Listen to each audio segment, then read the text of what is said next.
going to share my screen here in just a second. So we have some exciting news, exciting for us at least. Art of Homeownership at this point is about 2 years old. We started this really at the end of 2019 with the kind of a beta group, and then we launched it in 2020 to outside of that beta group.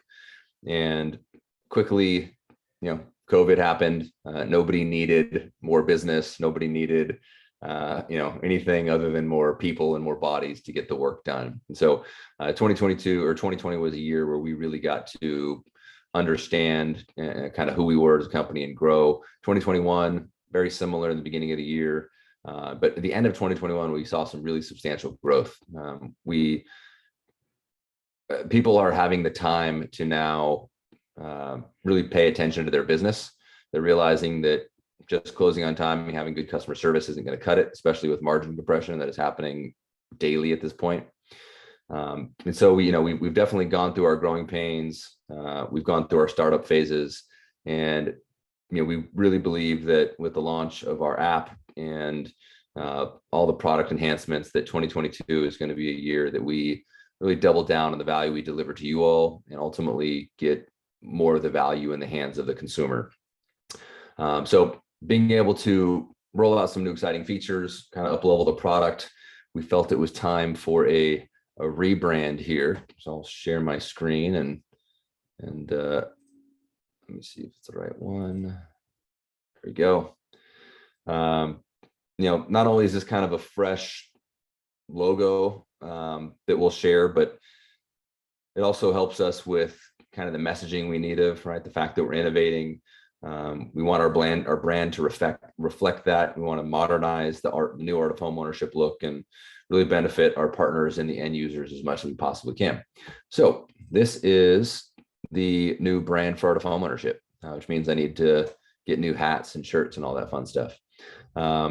We believe that it is succinct. We believe that it brands better. We believe that the brand will have more recognition as it is seen by the consumer. So when consumers start to see this brand next to real estate and mortgage originators, mortgage professionals and real estate professionals' names, or they're in their brands, they'll realize that they're dealing with someone who is operating at a higher level commitment to their future success. The name, the cursive, all that stuff was awesome. But I think at this point, we want this visual to be seen the same way that, when you see any brand in the marketplace that's highly established and it has brand recognition, we want that to be understood by all of the, the consumers out there. And we want them to ultimately demand people to have this type of badge of recognition or this certification next to their email signature on their websites, so on and so forth. So as we move forward, you'll see this a lot more. Our mission statement here in our philosophy, we've updated. So our mission is to fundamentally redefine the standards of the mortgage industry. In doing so, we increase financial literacy among consumers through holistic education, empowering them to make wise financial choices, reach financial freedom, and become successful homeowners, all at no cost to the consumer. So as you're thinking through, who you are, what you stand for, what's so unique or special about your business, you could easily, if you're a real estate professional, you could easily replace mortgage with real estate there, because ultimately, as real estate and mortgage professionals, we're doing the same thing. So figure out how you work that mission statement into, the DNA of your team, into, if you run a company, how do you build that into the DNA of your company? But ultimately, this is what excites me to get up and go to work every day. Right? This is what excites me to inspire our clients, to inspire our team, to really create the fulfillment that I've been searching for years. And I know a lot of us have, outside of just selling loans and making money. Right. And so this is what should create the safety in your teams, especially in markets like we're in right now, where, we're trying to navigate rising rates and generate business and understand kind of what the future looks like. Having this type of mission statement creates safety for your operations people, your support staff, because you're always going to be able to stand out in an industry that is struggling more and more to stand out, especially as rates climb. Our philosophy is, as a professional organization, we and our partners believe that what is best for a client is best for everyone. Their success is our success. It's not only ethical, but it is truly the only way to change the industry, communities, and people's lives. We strive to grow our businesses so we can give more and do more good in the community. Similar, right? Like we have these on our walls in our offices, right? We have these, kind of throughout our website, in our marketing material. They're built into our communication standard in almost all the things that we do. If you were on that webinar yesterday, you'll have heard a lot of these types of things, right? It'll have been kind of interwoven into that. Not, obviously didn't read them, but the thought process of having these two things integrated is always in the forefront of my mind. And what happened is, I think we had close to 800 people that were watching that either online or actually into the Zoom. And the amount of text messages and phone calls and emails we got from people we had never met, just saying, we've never heard anyone take that approach. We've never heard anybody, see the industry that way. I can't believe more people aren't trying to do this. It was very much the theme of like the post webinar thing. And that's, that was just helping homeowners, right? In terms of understanding how to unlock the housing market. And so I highly recommend that you guys weave these into your organization. If you have not already, utilize the rebrand as an opportunity to do that. But this is what's going to make you stand out. And this is what will make you significant in the lives of the people that you serve. If you guys have any questions or want to go over anything, feel free to chat, raise your hand, and we can unmute you and add you into the panelist session, or you can just type it in the Q&A here. So I kind of skipped ahead. When I say, what does this mean for you? This is all the things that it means. Right? You definitely utilize it. Teach your team that, the conversation should be different. We'll update the branding for all of you, but I would definitely, make sure you update the badge if you've gone through the certification process, and just make sure that your DNA and your belief system and your philosophy in your business matches the mission statement and our philosophy overall. The more that happens, the less this becomes a product or a thing that you quote unquote pay for, and the more it becomes actually who you are. Right, what you're known for, right? How you stand out in an industry that is really hard to do. So we're excited about that. One of the questions that we've gotten kind of over and over in the beginning of the year, I think, is from people is, when do we introduce the art of homeownership to the client? And so the important part of this is to know how to weave it into your process, because it can be overwhelming if you allow it to be, right? It can be overwhelming to you. It could be overwhelming to the client. It could be overwhelming to any of your business partners. So the key is to understand how to step into it. That way you're not just dumping it on somebody and then being like, do you want it? Do you like it? You have to know that there's steps to be able to do that. So we're going to walk you through those. First and foremost is you want to make that kind of introduction to your platform as briefly as you can, but also you want to get the point across, right? So to be impactful, you need to be able to actually do this on the initial call. So I'll just kind of role play it for you guys. So let's imagine you're having your dreams and goals call, right? Your initial discovery call. And ideally, you're going through the dreams and goals call, the document that we have in the e-learning platform, right? You want to ask all of those questions. You want to do all the things that we do. So one of the ways that we do that well is that, let's say, I don't know if Val is on this call, but let's just say Val is on the call. I'll use Val as my avatar here. So I'm going to say, Val, thank you so much for reaching out, or thanks so much for taking the time to chat with us. I know I was referred to you by Joe, the realtor. It's important to me that you really understand not only our process, that way you can understand what the process of going through this, but also what makes us unique. Did Joe talk to you at all about kind of what makes us unique as a mortgage lender, or did he happen to talk to you at all about kind of our process that we take clients through? If Joe is good and you've explained that to Joe and he understands how to do this, then he will have already have set you up. But let's assume the answer is no, because right now, probably more often than not, the answer is no. So what I would do there is I would say, okay, great. Yeah, no big deal. So just a little about kind of what makes us unique is, unfortunately, Val, most people or most mortgage lenders, they're really just interested in selling debt. So have you gone through, getting pre-approved before? Have you ever talked to a lender? Let's just say Val says yes. And I say, okay, well, let me take a stab at it. You talk to them, they talk to you, they sent you an online application, and then they, ask for your documents, and then sometime later you got a pre-approval letter. Is that about right? Yeah, it's about how it went. Okay, well, first I want to apologize, right? Because unfortunately, that's what almost every mortgage lender in the market does. They don't take the time to ask you the right questions, nor do they really care much about what happens post closing, like after you get a loan, nor do they take the time to really set the loan up appropriately or give you the right advice or guidance, because all they know about you is what you put on that mortgage application, which is not enough to really give you accurate advice or guidance. So I'm going to take a little bit of time here. We're going to do a dreams and goals call. Really, it's my opportunity to learn about what you want to do short-term and long-term. And then from that call, I'm going to be able to help you do what's called a pre-purchase consultation. And in that consultation, we'll spend anywhere from 30 minutes to an hour to really go over all of your options, your different down payment options, different purchase prices. I'll be able to give you really good advice and guidance on where I believe your payment should be based upon what I learned today.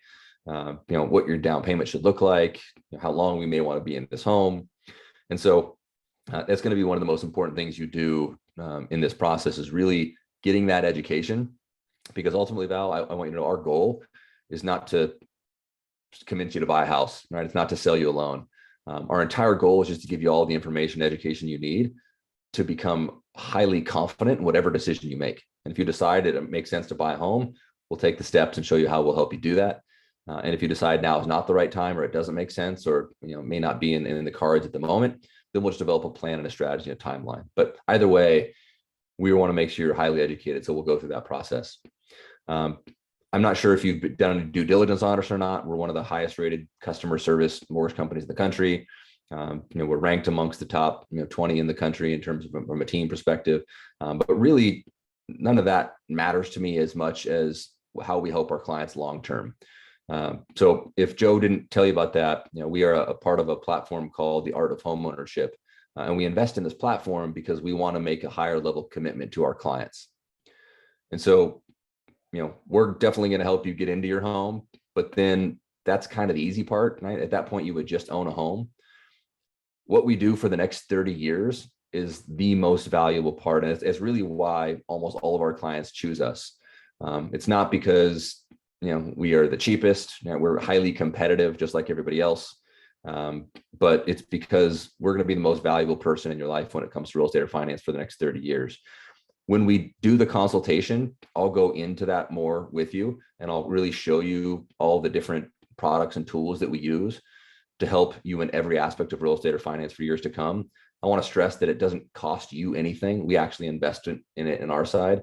You're not paying a higher interest rate for it. Again, we are just as competitive as the next person when it comes to our interest rates and our costs and fees. But as opposed to spending a bunch of money marketing to find new people, we just believe that if we add more value to your life over time and we make you more successful, that you'll tell all your friends and family and coworkers there's a better way to work with mortgage professionals. And that's really how we've grown to kind of get where we are in the industry today. So any questions on that I can answer for you, or any more information you want on that at this point? Val's going to say, no, that sounds awesome, man. I'm looking forward to hearing more about it. Great. Well, Val, let's jump into your discovery call here. What are you trying to do? What are you have a purchase price in mind? Do you have a timeline in mind? Is there anything, that you want to tell me? Like what is your real estate goals in an ideal world? And then you just jump right into the discovery or dreams and goals call. So you'll notice I did not go into any of the features on that call. I kept it really high level. I just touched on the emotional aspect of it. I talked about other lenders versus us. I made sure she realized she wasn't getting sold something extra, right? It's not like, we're selling anything other than mortgages.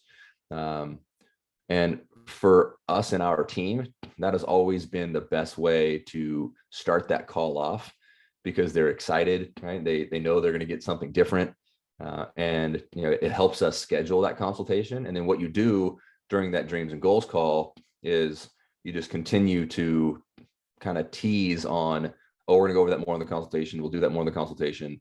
That way they get really excited for the consultation because they know they're gonna learn a ton. Let's see here. Art of Homeownership says, I'm sold. Good. I think that's probably Val. All right. So aside from asking questions, what do you cover? How far into the AoH value proposition do you go? We kind of, again, we jumped ahead on this. As long as you're ensuring that you're communicating how different you are, you don't go into every detail, nor should you. It's overwhelming to do. More often than not, these phone calls are happening over the phone. And I believe that just telling people something is not nearly as impactful as showing it to them, because we as human beings are just very poor auditory learners. If you all aren't seeing me, if you're not seeing my screen right now, if this is just a conference call and you're listening on your phone, you will have likely tuned out by this point, right? You're looking at something else, you're doing your email. So I believe that when we really want to show our value, we need to have the consumer visualize it, which is why all of our consultations should be exactly the way that this is now, right? You should be showing the client your screens, walking them through it all. You should be, seeing them. They should be seeing you.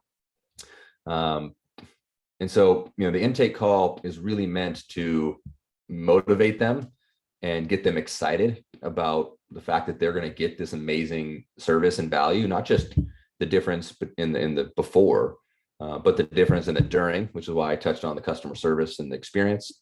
And then the after part, which I really kind of hammered home on and wanted to make sure they knew was important. Any questions from anybody on that Dreams and Goals call or Discovery intake call? AoH team, is there anything I missed there that people are asking about that I can help with? And again, if you don't have the Dreams and Goals template, go into the e-learning platform, literally just type in Dreams and Goals, and that template will come up, and you want to make sure you go through every question on that document, because that is going to make you stand out. It just becomes abundantly clear that if they talk to other lenders and then they talk to you, or they talk to you and then other lenders next, that you just simply care more about them, right? Because you took the extra 5 to 10 minutes to ask questions that nobody else is asking, and then explaining why you're asking those questions. Like, hey, the reason I'm asking about life insurance is not because we sell it or not because you need it.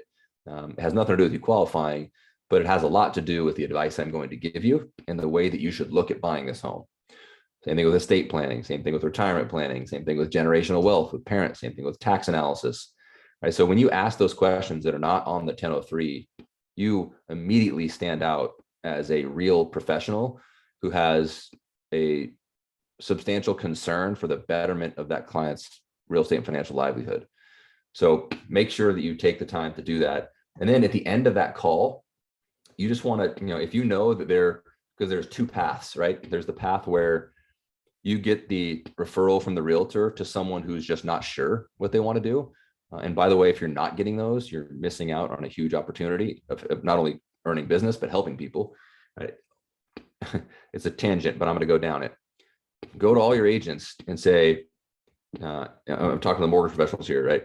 What do you do when a client says they're not ready, they don't think it's the right time, they're not sure if they should? What do you do with those people? Do you refer them to me? You're going to get 100 out of 100 people say, no, I only refer people to you when they are ready to buy a house. And then you want to shake them and say, please don't only refer me people who already know what they want to do, right? There's way more people who don't know what they want to do. So I really would love it if you referred me to all of those people who are saying, I'm not sure, I don't think it's the right time, I don't know if I can, I'm not ready, right? People say, oh, I'm not ready. Great. Like, we're not asking you to buy a house. We're asking you to learn, right? We're asking you to get, become ready at some point. How are you going to do that if you never go through the process?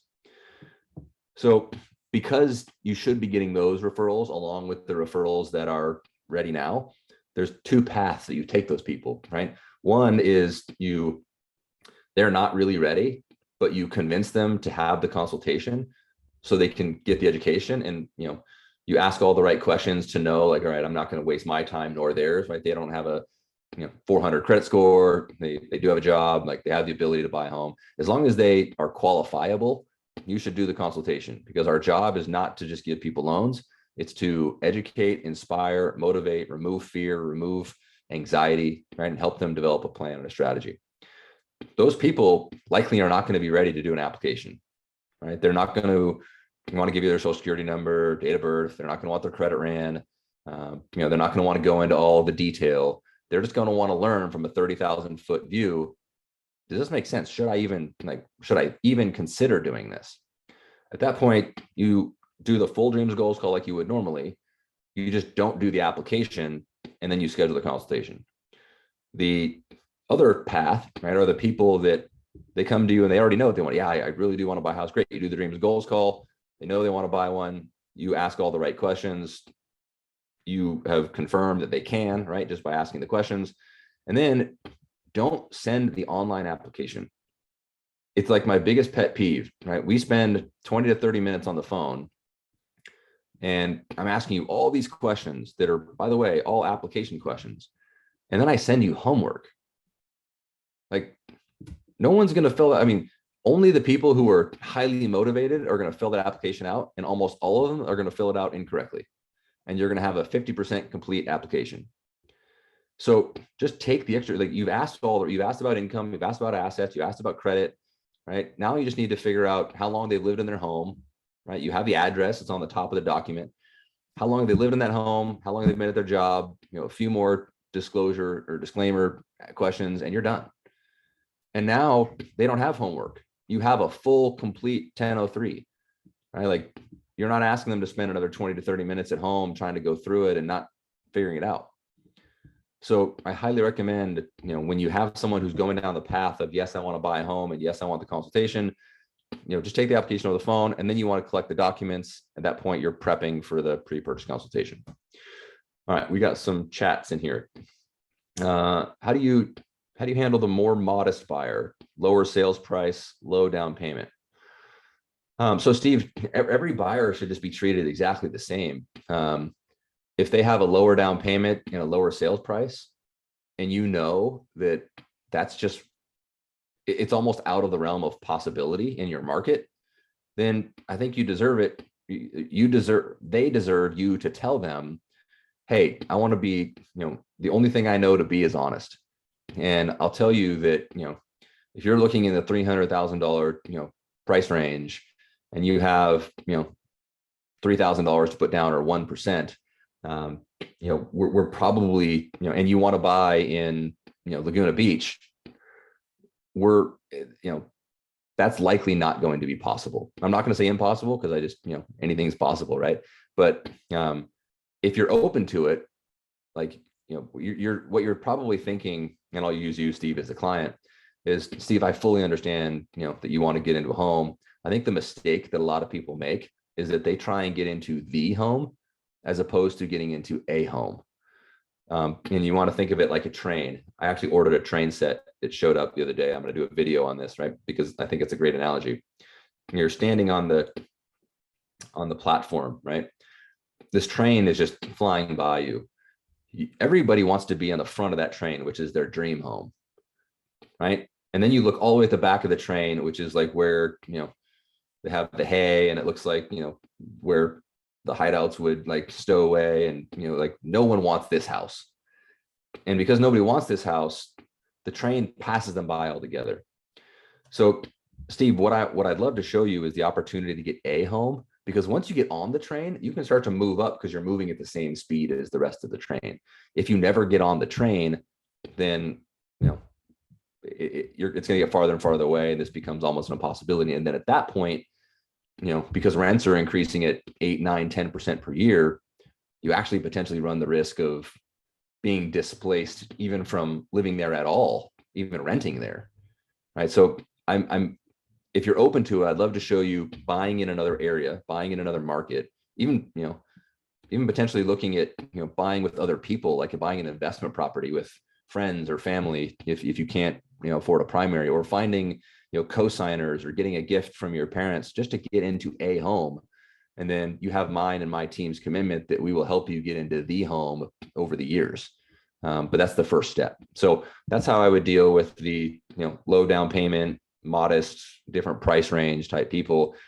And if they're open to that, then schedule the consultation. If they're not, you're wasting your time, you're wasting their time, you're wasting the realtor's time.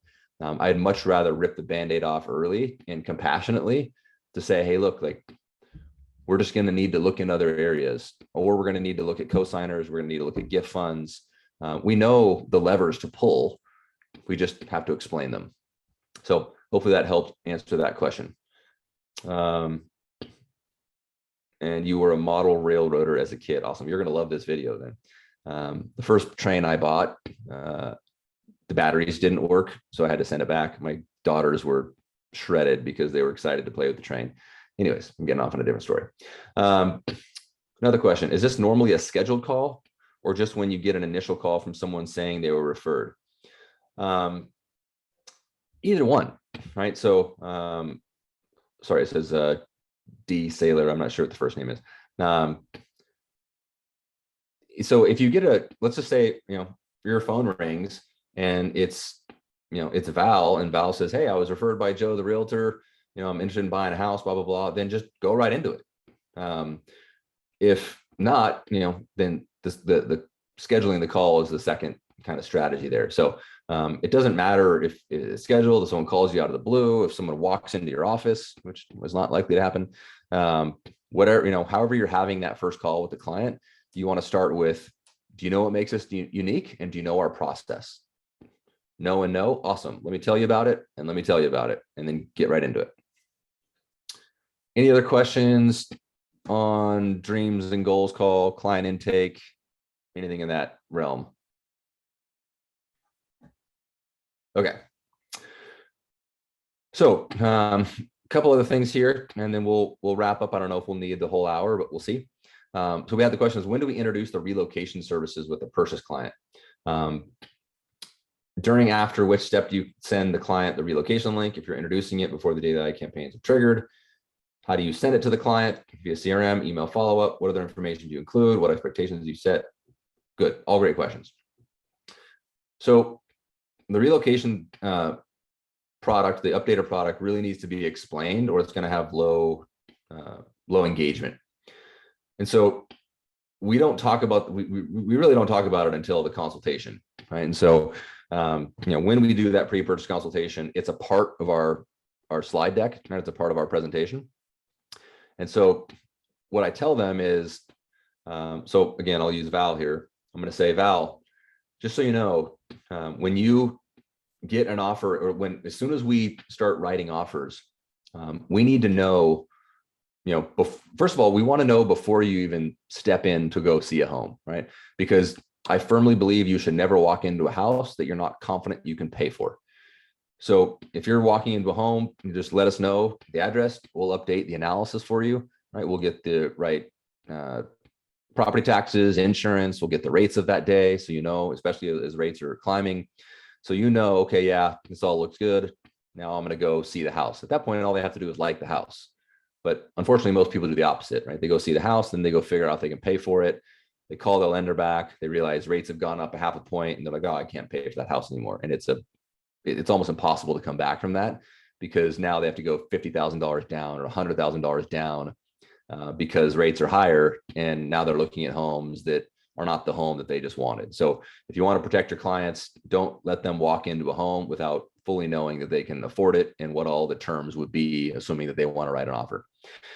Secondly, as I say, when you're writing offers, again, ideally you'll be fully underwritten at this point. So we want to call the listing agent on every offer. It's going to be incredibly important to be able to explain to them why we have a 15-day close, why we're removing loan contingencies, how we're impacting the appraisal with our gap strategy. So let's make sure we do that. And then just know that you want to be kind of on high alert or standby, that if that offer gets accepted within 24 hours, we're going to get back together and we're going to do a contract meeting. And in this contract meeting, we're going to go over everything, make sure that we're making a good decision. We're going to go over timing. We're going to go over strategy. We're also going to kick off your Art of Homeownership platform which is the relocation technology. And this is what that looks like, right? So then I'll walk them through the relocation technology and let them know you're going to get that, on day one, and it's going to help you with every aspect of your relocation. It'll save you time, it'll save you money, it'll save you energy, and it'll help you make sure that you're not missing anything, right? So you don't get into the home and realize you didn't turn on one of the utilities, or you didn't change your address, or all those types of things. So just keep an eye out for that, and just know that's going to be the process. So we've already kind of pre-flighted what's going to happen as they're going through the offer process. And then when they get an offer accepted, they know that they're expected to have that contract meeting with us. They know, that that's going to trigger. Now, how you do it really depends upon how integrated you and your technology and your systems are. So if you have integrated daily AI with your LOS, then as soon as you notate in your loan rate, let's say you're using Compass, as soon as you notate that you have a live file and you basically disclose, then it will automatically alert the CRM and it can automatically trigger. You need to get really systematic for that. Most people aren't going to get there unless their company really supports it at a high level.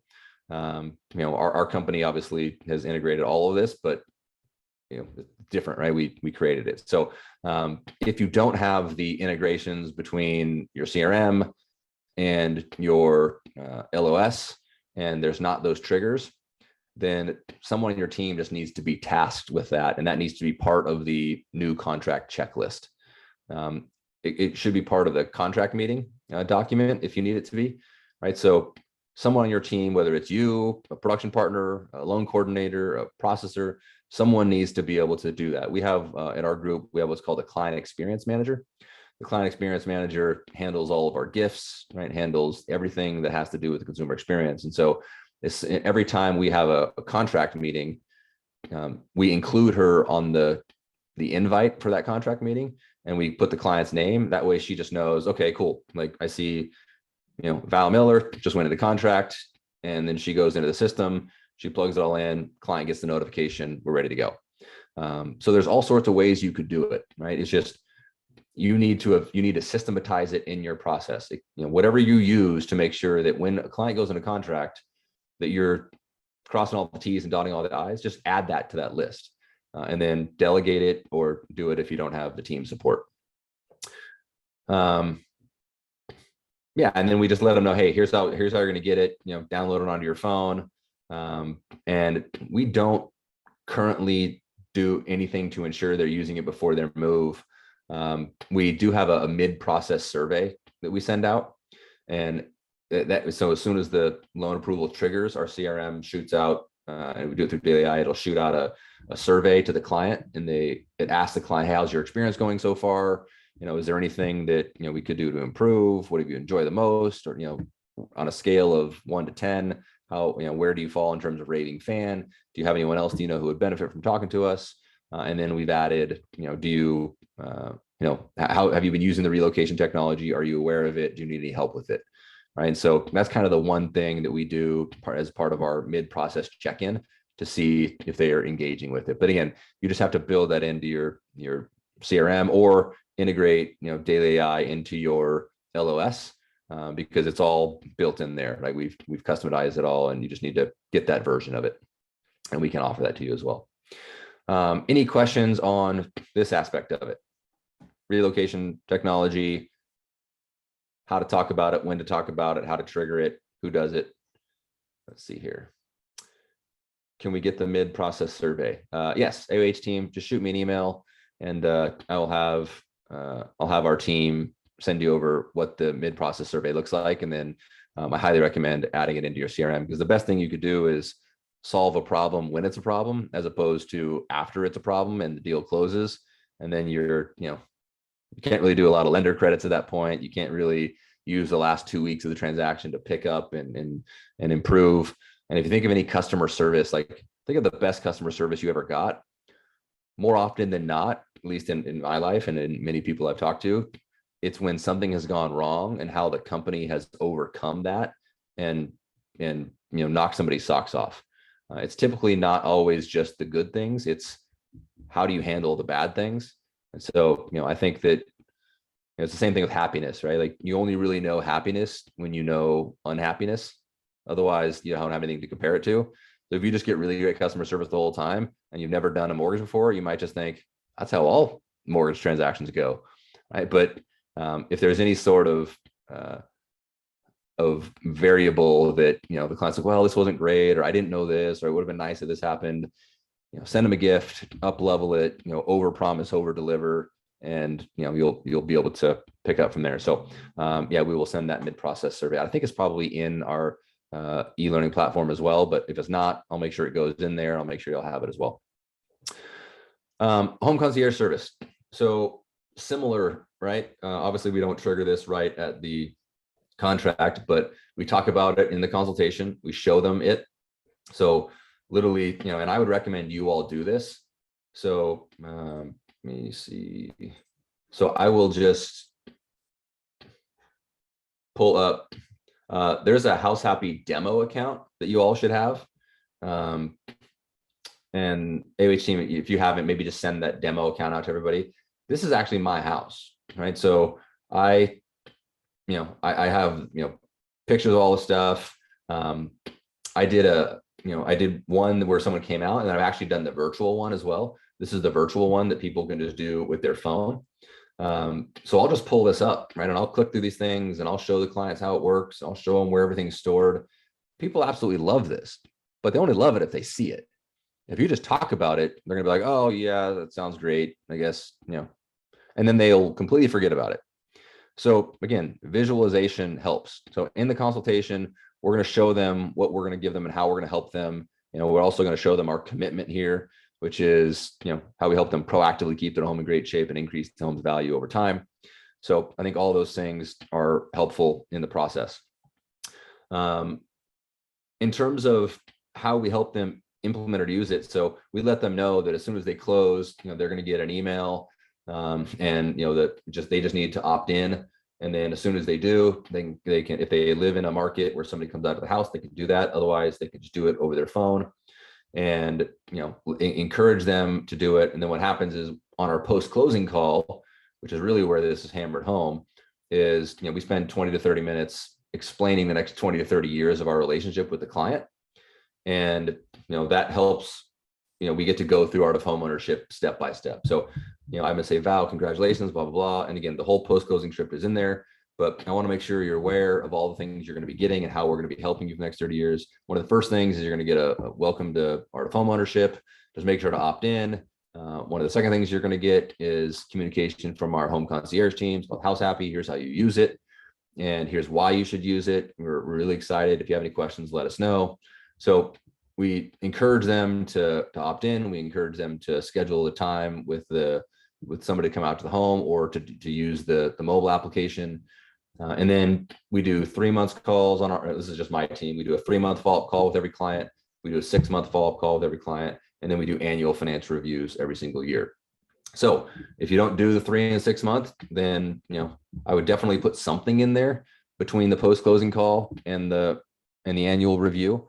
I think 3 months is a great time, right? Any servicing transfers would have been made by that point. And so they would have had the ability to really understand servicing and make sure their payments are there. Their head's going to stop spinning. They'll be fully moved in typically, right? Like any potential home improvements may have been done. That's one thing too, is that on the post-closing call, you want to ask them, hey, are you going to be doing any work or any renovations or upgrades to the home anytime in the next, couple months? And if they say yes, which a lot of people do, right? And they move in, they kind of want to make it their own. Let them know to use the home concierge for that, right? So let them know, hey, you're going to get this, connect with them. They can help you with that. They can find vendors. Then they're going to keep all your receipts and invoices. Because if you ever sell your home, you want to make sure you have all that information to, minimize any capital gains taxes. You want to make sure that the buyer of the home knows what you've done, what you paid for it, what vendor worked on it, all the materials, right? So it's super helpful to use the concierge if you're going to be doing any renovations or upgrades, in the first couple months that you're there. So you want to encourage them obviously to use it, and then at some point check in and just see how everything is going. And I would encourage the 3 month time frame. If you do 6 month, That's typically when you want to start talking about the perfect mortgage promise, because you want to clear the EPO timeline. And especially when rising rates, it's not really all that necessary anytime sooner. So any questions about home concierge, when to talk about it, how to introduce it, how to get engagement, and why, how to explain why it's important? Pretty good. Moving on. All right. Second to last here, pre-sales renovation financing trade up. So one question is, do we tell them about this value during the transaction at all or only after the fact? Definitely tell them about it during, right? So one of the greatest selling points as to why somebody should use you is that you're going to help them become financial in every aspect, or more successful in every aspect of real estate or finance. If I'm sitting with someone and I'm wondering, should I use this mortgage lender, right? Should I use another mortgage lender? And then they say, hey, by the way, not only we can help you buy this home, but in the event that you ever sell it, we're never going to let you sell it without maximizing the sales price. Right? Our clients typically get, anywhere from 5 to 10% more value out of their house, because we always make sure their home is highly, upgraded to the point to where it's going to be, at or above market standard. And it doesn't cost you anything. Right. So this is how we do it, blah, blah, blah. You explain the whole pre-sales renovation financing. And so, and by the way, if you have any friends or family or parents or anyone that's even remotely interested in selling anytime in the next few years, definitely connect them with us, because we'd love to help them with it as well. So not only do you get to show your commitment even further, but then you get referred to other people. And then same thing with trade up. Trade up, you might actually talk. This is where you might. Well, I take that back. I'm only thinking about first-time home buyers in my head right now, right? So pre-sales renovation and trade up obviously wouldn't apply. So let's just talk about first-time home buyers first, right? So pre-sales renovation would be exactly how I said it. Trade up, same thing. By the way, once you buy this home, if you ever want to move up and it may be challenging, we'll buy your new home for you all cash. This is how we do it. Wow, it's amazing. Great. Okay, cool. Again, these are first-time home buyers. So anything is going to be amazing because no other lender, no other realtor is going to say it. So now, let's think about if you're talking to someone who currently owns a home, right? So Val calls me and says, hey, this is Val. I was referred to you by Joe, the realtor. I used Joe to help buy my home 4 years ago. And I told him I was interested in, potentially moving up something bigger, better, nicer, and wanted to chat with you about, how to do that. It could be that she's called other lenders and they've said, well, you have to sell your home first. It could be she's never talked to anybody about it. If that's the case, then, if you're dealing with someone who's doing a financial transition plan, then this is one of the first things you bring up.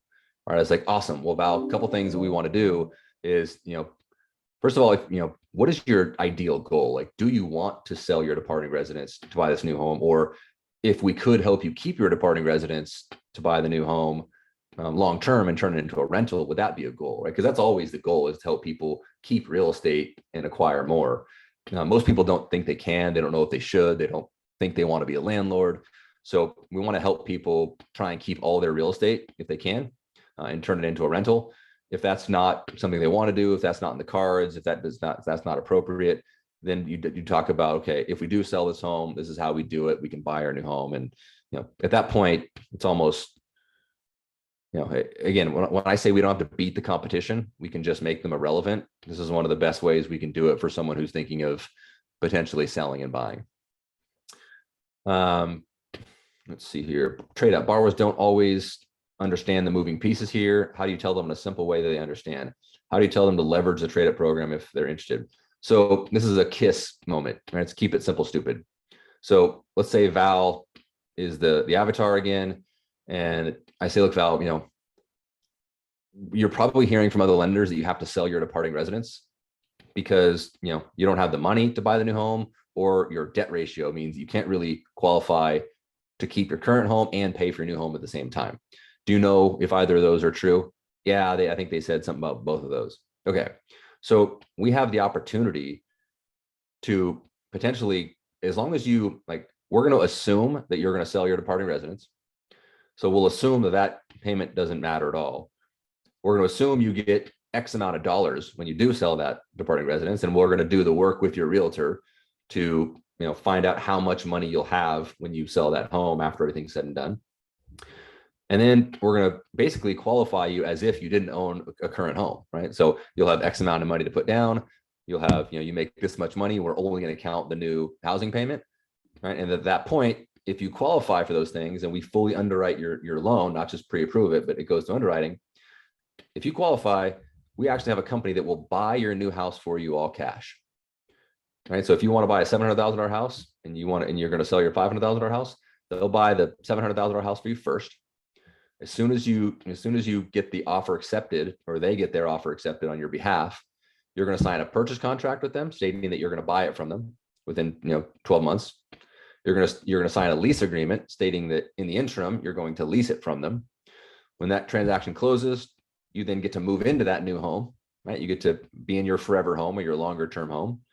And then we have up to 12 months to help you sell your departing residence, right? So we can stage it, we can do renovations, we can upgrade it, make sure we get the most money out of it. Then once we get those proceeds, then we'll take the appropriate amount of money from those proceeds and we will help you buy, actually finish the purchase transaction on the current home you're already living in. Does that make sense? Do you have any questions? Now, there's more to it than that, but that's kind of the high level version. And if that sounds like something that you're interested in, which thousands of our clients are, then let's just go through that process and we'll start to take it step by step, because it's like eating an elephant. We just want to do it a bite at a time. So I would just keep it as simple as that, to the point to where they're like, yeah, that sounds great. I'd love to learn more about that. And then you just go, okay, let's do the application. Let's figure it out. Let's work with the agent to find out the departing residence and what that's going to look like. Let's do a title search to make sure there's, it's clean other than the mortgage. And then you just take the steps, and the whole training for the trade up program is in there. Any questions on pre-sales, renovation, or trade up?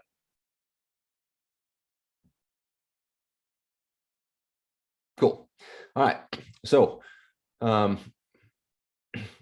we do this process a certain way, right? Like on my team, our company does it a certain way, but also there's people at our company that do it their own way. This is not a one size fits all thing. It's not a, set it and forget it marketing deal. This is not something that you are, just doing and that's supposed to magically make your business better. This is a platform for high level, I would say would be a subjective term. For highly committed would probably be a better way to put it, right? It's a platform for highly committed real estate and mortgage professionals who want to offer more value to the clients they serve for a longer period of time. And in turn, they get to differentiate themselves and run a business that is untouchable from a competition perspective. So that being said, you can also kind of create it and make it your own, right? Like you can do things differently. It doesn't always have to be done a certain way. I believe that the way that we do it works really well for us and our clients and our system and our team, but not everybody has our team members, right? Not everybody has our infrastructure. Not everybody has our technology. So work with what you have to use it in the best way possible, and ask us questions, right? If you're like, hey, what do you think about this? Or what do you think about that? Or how can I do this? That's why we do these calls, right? Is we want you to ask questions so we can answer them, because if you have the question, we're likely going to answer that question for a lot of people, not just yourself. And then, really getting into expectation management. This doesn't work just because you pay for it. This only works if you talk about it, right? It works if you can upload your clients. And like, there's just two things that you need to do. You need to talk about it to clients and referral partners and your team, so everybody knows who you are and what you do. And you need to upload your past clients when they close.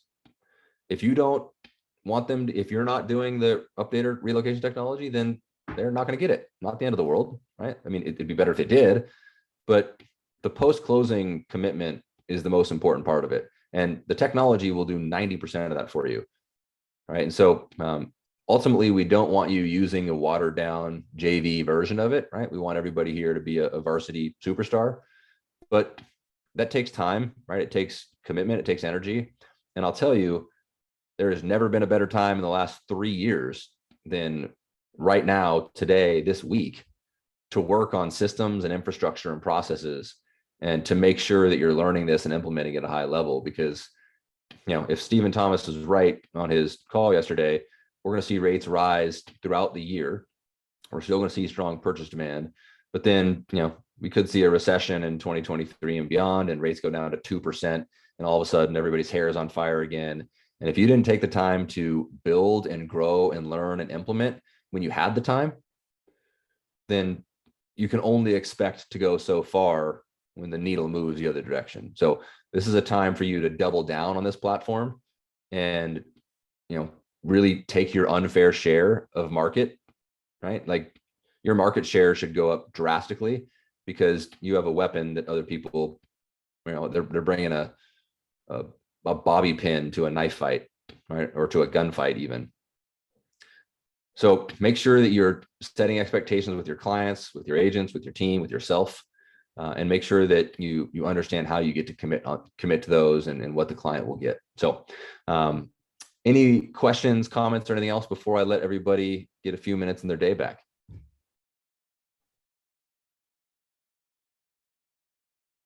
Everybody good?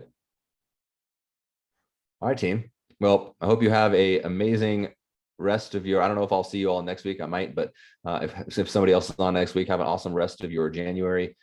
See all of the opportunities right now. Don't see the obstacles, because for us, there's none, right? There's not a single obstacle in the housing market, in the mortgage industry today. These rising rates and the market becoming more challenging is a blessing for all of us. It's not so much for people who are average in this space. So go use that confidence to take your unfair share of market share, and we'll help you every way we can. Appreciate y'all.